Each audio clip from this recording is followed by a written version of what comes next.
Hey everybody, wanted to make a video just to show the difference between 3D printed parts and injection molded parts when it comes to the Nightside lamp. This is a part called the top ring mount, and this is a pretty important part for the lamp because it connects to the aluminum tube that is sort of the backbone of the lamp, and it also connects that tube to the top ring. Let me show you what that looks like. So it's this part here, and you'll see it connects to the tube and to the top ring. And you also see that the reflector rod glides against this part. So it has a function of also being kind of a bearing.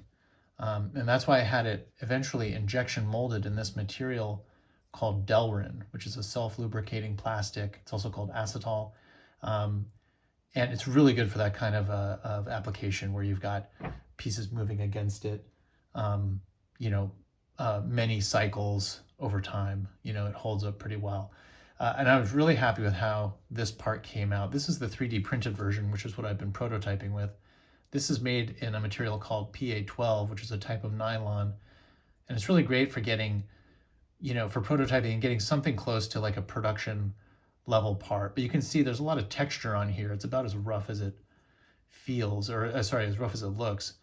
Kind of close to like a 200 grit sandpaper maybe. And this part, super smooth, and you can just see the detail.